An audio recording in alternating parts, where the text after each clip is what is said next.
3 janelas, 3 cosmovisões. Interessante. Cada uma dessas janelas, a pessoa está olhando e tendo uma cosmovisão. Pastor Eibe, o que é uma cosmovisão? A definição de cosmovisão, olha aqui, interessante. A maneira subjetiva de ver e entender o mundo, de ver, de enxergar pela janela e entender o mundo. Especialmente as relações humanas e os papéis dos indivíduos e o seu próprio na sociedade, assim como as respostas e questões filosóficas básicas, como a finalidade da existência humana, qual é a razão que existimos, a existência de vida após a morte e etc. Isso que é cosmovisão. Para encurtar, uma outra definição de cosmovisão seria a minha visão que eu tenho do mundo e que acaba afetando a minha forma de viver. Isso é muito forte. Então vamos aqui, mais uma vez, vamos entrar aqui nessa casa, porque eu quero falar sobre a cosmovisão da primeira janela. Então vamos falar da cosmovisão da primeira janela, tá certo? A pessoa que está nessa primeira janela, ela enxerga o mundo através dessa janela do compromisso, ela enxerga pela ótica da palavra de Deus. Ela sabe que o reino de Deus é justiça, paz e alegria no Espírito Santo. Ela sabe que não importa a pessoa ganhar o mundo inteiro e perder a sua alma. Para ela, as coisas espirituais são muito mais importantes do que as coisas materiais. Os que estão na primeira janela enxergam o mundo com um olhar de inconformismo. A realidade é essa. Elas muitas vezes se sentem totalmente desconfortáveis no meio da devassidão, no meio das piadas sujas, no meio das coisas indecentes e músicas indecentes, promovendo a imoralidade, a traição. Ela não se sente bem, porque ela agora enxerga o mundo pela ótica do compromisso, da palavra de Deus. Então, quando ela vê esses valores degradantes do mundo cheio de podridão, ela não se sente confortável. Por sinal, quero até falar uma coisa para você. Se você nunca se sente como um peixe fora da água, se no meio de toda a podridão do mundo, você se sente em casa, então com todo carinho, existe alguma coisa errada aí. Se você se sente em casa, com toda essa devassidão, você vai assistir um filme e aí aparece só cenas horríveis e tudo que não presta, traição, imoralidade, você não sente nada de desconfortável, tem alguma coisa errada. Bem, vamos agora para a cosmovisão da segunda janela. Uau, essa segunda janela, você já sabe, é a janela do sem compromisso, tá certo? Qual é a cosmovisão dessa segunda janela? A pessoa que está na segunda janela, ela conhece a palavra, mas a cosmovisão dela, na realidade, é divorciada dos princípios da palavra. Se você for conversar com ela, sua carreira é muito mais importante do que qualquer chamado de Deus na vida dela. Quando você vai conversar com ela, no dia a dia, ela nunca está falando de Jesus, nunca está falando de Deus, nunca está falando das coisas de Deus, não, ela quer só falar dos seus negócios, sobre o seu dinheiro, sobre as coisas materiais e sobre os seus planos e suas viagens. Ela não tem um coração que é apaixonado e nem compromissado por Deus. Ela vai falar de Deus quando ela está na igreja, talvez, depois do culto, mas raramente, ela não fala.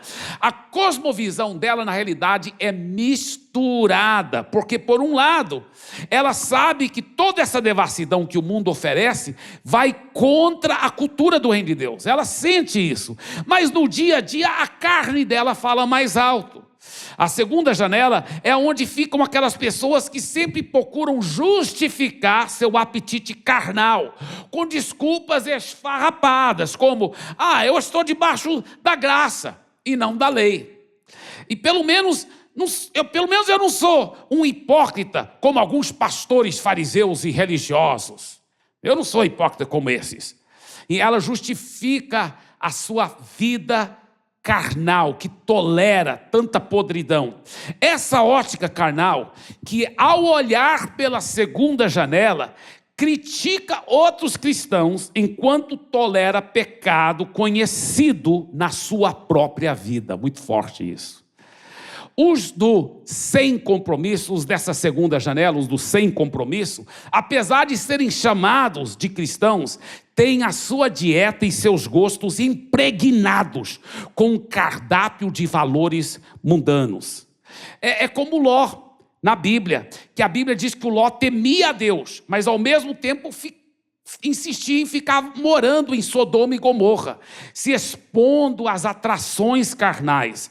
A Bíblia fala que o Ló vivia triste, deprimido, vivia atormentado a sua alma com toda aquela convivência dele no meio daquilo, porque ele era justo, temia a Deus, mas por um lado, essas pessoas da segunda janela desse jeito, que por um lado, elas não conseguem mais enxergar o mundo com os olhos puramente naturais, mas elas insistem em ficar na janela dos pecados escondidos. Essa aqui é a janela dos pecados escondidos.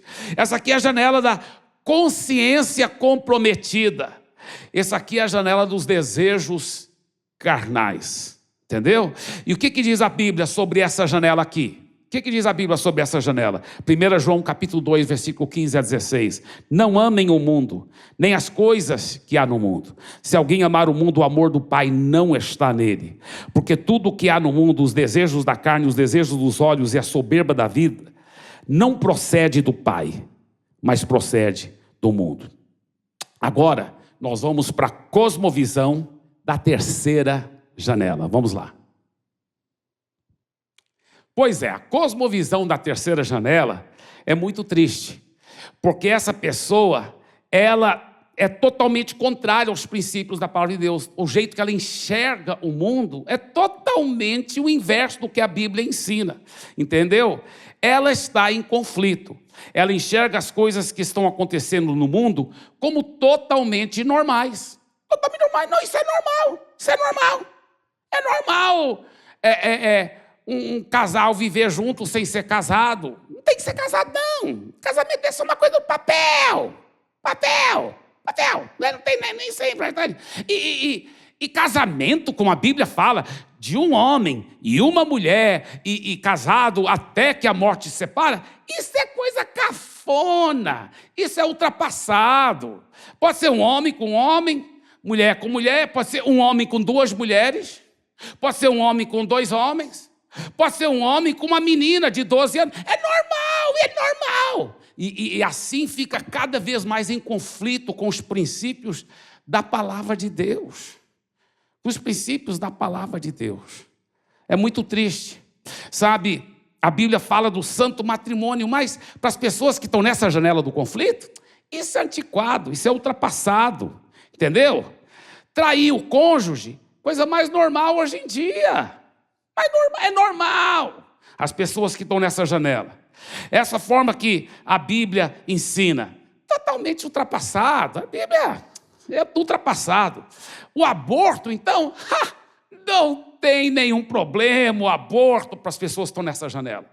Não tem problema nenhum. O que é isso? E as pessoas que estão nessa janela usam qualquer justificativa para sancionar o assassinato de bebês. Olha, eu quero falar uma coisa para você. Vou só abrir um parênteses aqui.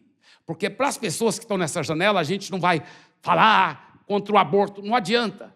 Elas já estão com essa cosmovisão. A gente vai falar de Jesus. E elas vão entregar a vida para Jesus. Aí a vida muda. Mas eu quero falar para você que é cristão, que já entregou a vida para Jesus. Gente, pelo amor de Deus, vai para aquela janela do compromisso. Tenha um posicionamento firme.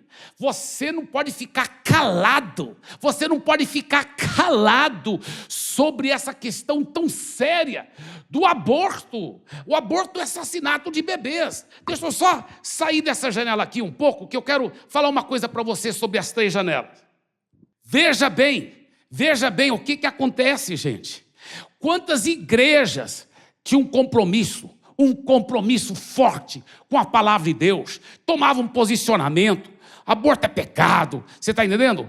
Adultério é pecado, homossexualismo é pecado, tinha um compromisso. Mas a igreja, querendo se dar uma de boa, começou a ser uma igreja que em si era sem compromisso. O pastor não queria pregar mais sobre essas coisas. E aí agora o que acontece? A igreja toda começa a entrar em conflito com a própria palavra de Deus. É muito sério isso. Eu vou te falar uma coisa. Eu estou falando para quem é cristão, para quem já entregou a vida a Jesus. Eu vou te falar uma coisa. Eu recuso de estar numa janela, qualquer janela da vida, que acha que é normal o assassinato de bebês. Está na hora dos cristãos realmente ficarem em pé com força e com autoridade e dizer: eu não aceito assassinato de bebês.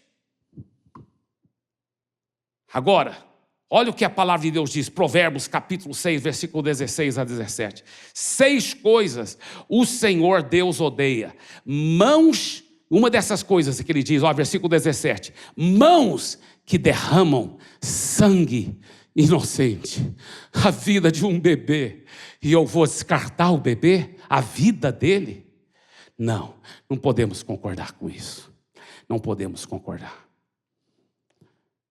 Valores espirituais e resultados familiares nessas janelas. Interessante. Na primeira janela, aquela janela do compromisso, quais são os valores espirituais? Os valores espirituais é um relacionamento com Deus, é ajudar as pessoas a conhecerem a Deus. Os valores dessa primeira janela, as pessoas entendem que elas estão num mundo que tudo é passageiro e logo essa vida vai passar. Somente os valores eternos que realmente valem a pena a gente lutar por elas. Entendeu? Não é que Deus não quer te abençoar financeiramente, Ele quer te abençoar com bens materiais. Mas a pessoa não luta por isso em primeiro lugar. Em primeiro lugar, as pessoas que estão nessa primeira janela, ela tem valores espirituais. E ela tem valor ela tem resultados familiares acerca disso, entendeu? Ela realmente serve o Senhor e ela procura ajudar seus filhos a conhecer a Jesus. Ela não dá uma opção, você pode ir para a igreja se você quiser, você não precisa se não quiser. Não, ela vai dizer como Josué: eu e a minha casa servimos ao Senhor e pronto. E ela vai trabalhar para que os seus filhos tenham esse compromisso também. Ela está decidida porque ela quer o que é melhor para os seus filhos, ela quer o que é melhor para a sua família. Mas as pessoas da segunda janela, essa janela aqui do sem compromisso, são cristãos, sim, já entregaram a vida para Jesus. Mas elas congregam quando dá certo. Quando não dá certo, não tem problema nenhum. Fica sem congregar, não tem problema nenhum. Está entendendo? Eu sei que a Bíblia fala que é para congregar fielmente, não deixar de congregar. Mas não vou, não. Ela sempre arranja alguma desculpa esfarrapada para dizer que não precisa congregar. Entendeu? E ela acaba sendo muito falho. Muitas vezes, ela não está levando a sério buscar a Deus.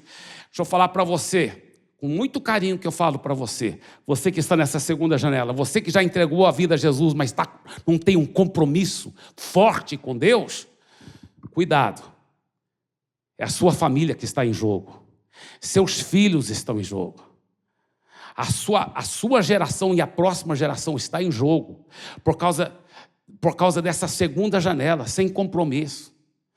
Não fique enxergando o mundo por ela, mude de janela. Pelo amor de Deus, pelo amor de Deus. A pessoa que está na primeira janela, ela fala assim: eu e a minha casa, nós vamos servir o Senhor. A pessoa que está na segunda janela fala assim: olha, eu vou servir, eu acho que eu vou servir, normalmente, né, vou servir, mas minha família faz o que eles quiserem, né, cada um, né, ninguém pode forçar nada, né. Então, essas pessoas que estão na segunda janela, dificilmente os filhos se tornam bem compromissados com as coisas de Deus. Dificilmente, infelizmente. Dificilmente, você está entendendo? Ela confronta, ela vê o filho chegar com os olhos tudo vermelhos, e ela sabe que ela devia entrar no quarto, conversar com ele, perguntar se está bebendo, se está em drogas. Mas dá muito trabalho, quero manter a paz, quero parecer legal para o meu filho, não quero entrar em confronto com ele, entendeu? Ela vê o filho saindo com a namorada, muitas vezes chega 2 da manhã, às vezes vão até no quarto juntos. Não, mas eu quero paz, eu não vou... sabe, esse negócio, sabe, hoje em dia é assim, os jovens têm sexo antes do casamento, hoje em dia é assim. A pessoa da segunda janela pensa assim. Por quê? Ela não tem compromisso realmente com a palavra de Deus, porque se ela tivesse compromisso com a palavra de Deus, ela levaria a sério essas coisas, entendeu? Entendeu? Agora, olha, a pessoa da terceira janela, que está em conflito com a palavra de Deus, muitas vezes nem passa pela cabeça dela de buscar o Senhor, de ir para a igreja. Por quê? Porque para ela tudo é material. Tudo são as coisas naturais, entendeu? Então, para ela, o Deus dela, de verdade, é o dinheiro, é a carreira dela, as coisas que ela quer alcançar. Os filhos e a família, se não for pela misericórdia do Senhor das pessoas dessa terceira janela aí, vão trazer, se não for pela misericórdia de Deus, as pessoas que estão nessa terceira janela, os seus filhos, sua família, muitas vezes vai trazer decepções, surpresas desagradáveis, opções sexuais que trazem questionamentos, divórcios, tristezas, vícios de todo tipo. De todo tipo. Agora, a boa notícia, escuta bem a boa notícia. Você pode escolher mudar de janela. Você pode escolher mudar de janela. Você pode mesmo. Olha aqui para mim, a escolha é sua. A escolha é sua. A escolha é sua. Eu volto para o nosso versículo principal do dia de hoje. Olha esse versículo tão forte. Josué, capítulo 24, versículo 15. É no começo e o final do versículo. Vou ler essas duas partes. É muito forte, é muito forte. Olha o que Josué diz.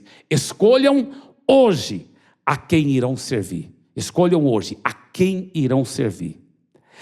Mas eu e a minha família serviremos ao Senhor. Eu gosto tanto, eu amo esse versículo. O Josué foi muito macho, foi muito homem de Deus. Ele falou, eu e a minha família, nós vamos servir o Senhor. Agora você que tem que escolher. Eu não posso escolher para você. Você que tem que escolher.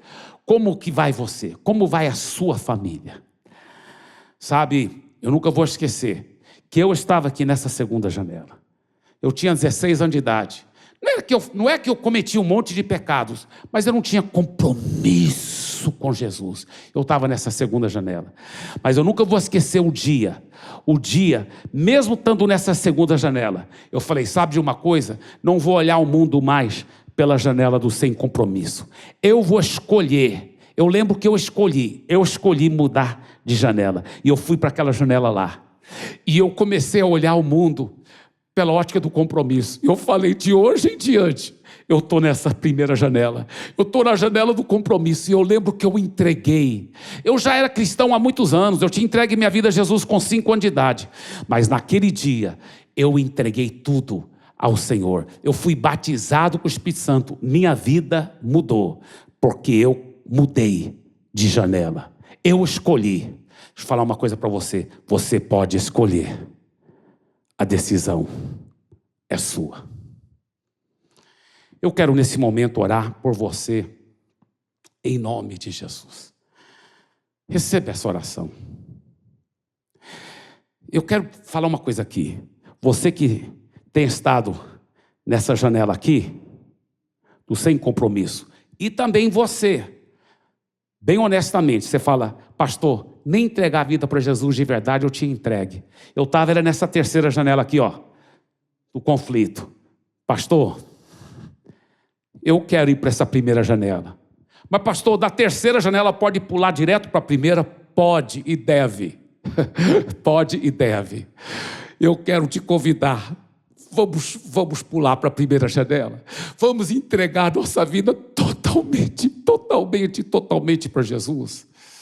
Se você quiser entregar a sua vida totalmente para Jesus, repita essa oração agora comigo. Diga assim: Senhor Jesus, de todo o meu coração, eu viro as minhas costas para o mundo, para o pecado, para o maligno.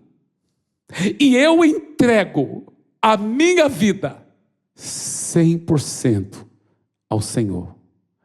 Eu te recebo como o meu Senhor e meu Salvador e dono da minha vida, hoje e para todo sempre.